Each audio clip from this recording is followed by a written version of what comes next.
Attention, Texas homebuyers. How you buy real estate will change effectively July of this year, 2024. That's right, the new settlement with the National Association of Realtors that went into effect most directly impacts you, the buyer, and therefore your buying experience will be completely different. Join me as we navigate what these differences are and how that'll change the landscape for buyers, and most notably, how you can still come out ahead as a buyer in 2024 and going forward. Stay tuned. This one's for you.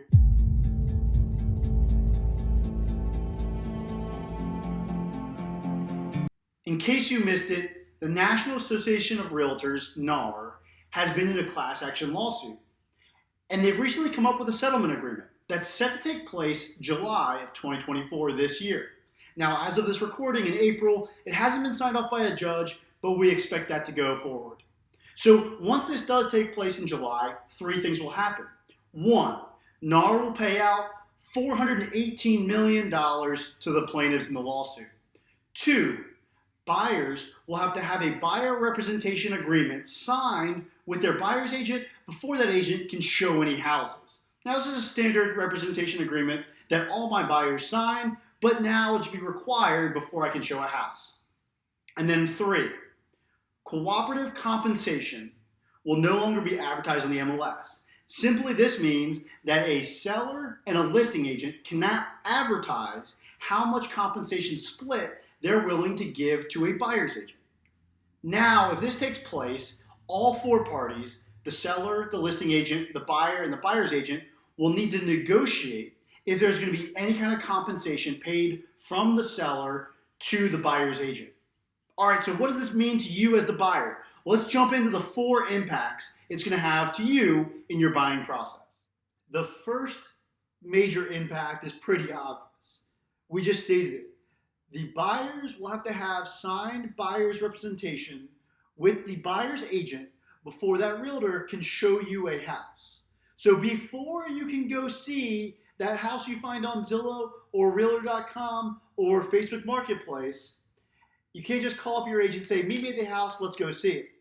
That real estate agent is going to go, hey, Mr. Buyer, Miss Buyer, hold on a second. We need to talk about some representation and the agreements and the contract that will bind us to each other before we go see a property. Now, this could be as simple as signing on the hood of the car before you go in the house. It could be an e-document, but just expect it's going to be an extra step prior to you getting into that house. Now, are there going to be workarounds to this? Possibly. I expect we're going to see more short form buyer representation agreements. This would be an agreement specific to that property. So Mr. Agent and Miss Buyer, you are basically bound to this contract specific to 123 Main Street. After we show this property, after this date, you're kind of free to use whatever agent you want. The other thing that we're going to see is a recoming of the open house. See, you can go into an open house without an agent. Just keep in mind that the agent working the open house isn't your representation. They don't represent you as the buyer until you have that buyer's agreement signed. But on Saturday, you can look on Zillow, look on your favorite website, see all of the open houses in your area, and go into any of those without having to have a signed agreement with an agent. First impact, you're going to have to sign some paperwork before you can get into your dream home. The second impact is all about fees. See, the whole lawsuit is about price fixing. It basically said that realtors were fixing their commission, their rates, putting it on the MLS where only they could see it, and so therefore forcing everybody to pay too much for the representation. Now, whether that's true or not, I'm not here to debate that, but I know one thing. Perception is reality. And if the public's perception was that that was what was happening, well then shit, that's what was happening. And it doesn't matter anyway, because we're now changing things. And the change means that cooperative compensation will no longer be advertised on the MLS. So there's a less likely chance that the listing agent is going to pay the buyer's agents commissions, compensation, or fees. Okay, so then we could possibly go to the seller and we could say, Mr. Seller, we would like to have some money towards closing costs. We would like to have a seller credit at closing to help pay for things like closing costs or the real estate agent, the buyer's agent's fees. And the seller might agree to that. But if the listing agent doesn't want to give a cut of his commission, and if the seller's not willing to provide seller credits towards closing, then who pays for the buyer's agent? Quite frankly, it's you, Mr. or Mrs. Buyer. So now, in that scenario, when you go to close, your biggest out-of-pocket expense will be your down payment. And then you'll have your closing costs. Both of those are pretty traditional. You've always had those. But you could also have to pay the fee you agreed to, the compensation you agreed to for your buyer's agent. So it's just an extra amount of expense out of your pocket. Now here's the good news. As of the recording of this video in April of 2024, the majority of our sellers still understand that it is worthwhile to have the listing agent provide a cut out of their compensation to cover the buyer's agent's fees. Will that change? We don't know. I do think that there will be a slight, if not significant, increase in sellers and listing agents not providing any fees and buyers having to cover that out of pocket at closing. So your second impact is your closing costs could increase as you pay your buyer's agent directly out of your pocket. The third impact on you, Mr. Buyer, is the following. You're going to start to have the thought, you're going to question whether or not you should DIY the home buying process. If I've got to pay a buyer's agent out of pocket, well, why don't I just go right to the listing agent, negotiate with them directly to buy the house? Here's what I compare that to. If I was accused of a horrific crime and I was facing 20 to 50 years in prison, would I or would I not have a lawyer by my side when I went to that courtroom?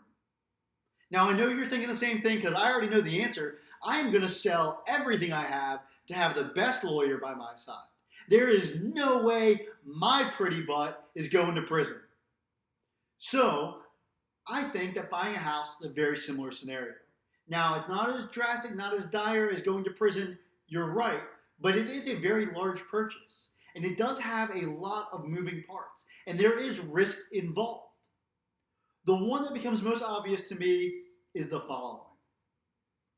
Mr. or Mrs. Buyer don't have enough money for a buyer's agent, and they're nervous that they're going to have to pay a buyer's agent out of pocket. So they say, I'm going to DIY it and go directly to the listing agent. The listing agent sells 50 houses a year and has been in the industry for 25 years. He has sold a lot of houses, and he has been negotiating against real estate agents for the last 25 years. Now you come, Mr. and Mrs. Buyer, unrepresented. He starts salivating. He gets excited because he's going to use all his negotiation tactics he's been using against other professionals, and he's going to use it on you. He'll have no problem convincing you that you need to pay top dollar for the house and close in a short period of time. He's going to convince you to waive contingencies. He's going to tell you that the dishwasher not working is not his seller's problem, it's your problem.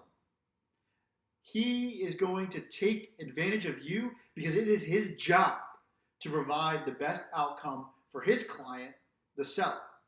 He doesn't care about you and your outcome. He doesn't care how your house buying experience goes and whether or not you get the dream home or the dud home. So impact number 2, Mr. and Mrs. Buyer, is that you're going to think about, you're going to contemplate the idea of going at this unrepresented in a DIY model. And honestly, I think overall this is going to give the listing agent and the sellers the upper hand. The fourth impact is the most important. The fourth impact is on the test. The fourth impact is that you've got some homework to do because you're going to interview to find the best buyer's agent for your scenario. Let's use an analogy real quick. Again, I'm being accused of a horrific crime, which I did not do because I would never do something like that. But if I was accused of it, would I hire the first attorney whose billboard I saw? No.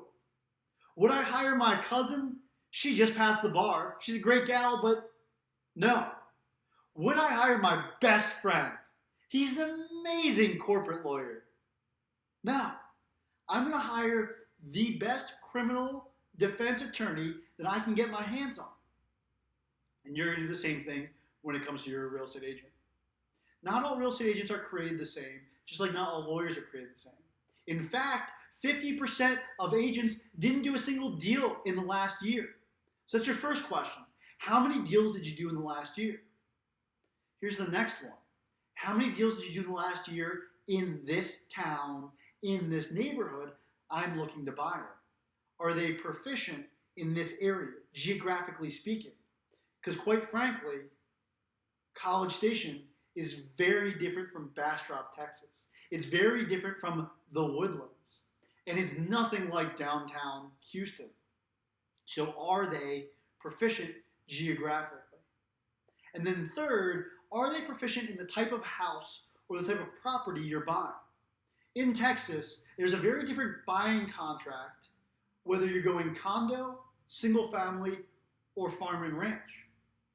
Yeah, it's a different contract altogether. So you can only imagine how different each buying process is. It's very different buying a house that's an investment with renters in it than buying a luxury property on a lake. So, Mr. or Mrs. Potential Agent, how many houses have you sold in the last 12 or 24 months? How many houses have you sold in this area? And how many houses have you sold that are also fill in the blank? Condo, land, luxury. And then the last part is probably the hardest, but you have to do this. You have to call past clients. Mr. or Mrs. Agent, I want your referrals. I want to call and talk to the last 3 clients you worked with. And I want to ask them things like, did the agent communicate well? Were they professional? Were they good negotiating on your behalf? Did you feel like they had your best interest at heart the whole time? And most importantly, did they get you the house you wanted? The buyer's agent's job is to get you the best house at the best price with as minimal hassle as humanly possible. The right house, the right price, hassle-free. The only way you can know that is asking some of the stats, but most importantly, interviewing those past clients. So the fourth impact on you, Mr. Buyer, you get some homework to do as you interview 3 or 4 agents to find the best one for your scenario. So in conclusion, this NAR settlement is going to have a big impact, and most of that's going to be felt by my buyers. Buyers are going to have to get a signed agreement before they're allowed to see any houses. Buyers are going to have to be prepared to pay for their buyer's agent out of pocket. Buyers are going to have to face the reality that they might be tempted to do a DIY purchase, and that is going to be a risky endeavor. And buyers are going to have to take the time to interview 3 or 4 agents to find the best one and not just hire their cousin who just passed and got their license. The good news, guys, is there are still great agents out there. If you are looking to connect, if you are looking to buy in my area, Bryan or College Station, all of my contact information is in the description below. I look forward to chatting with you. And until next time, you guys take it easy.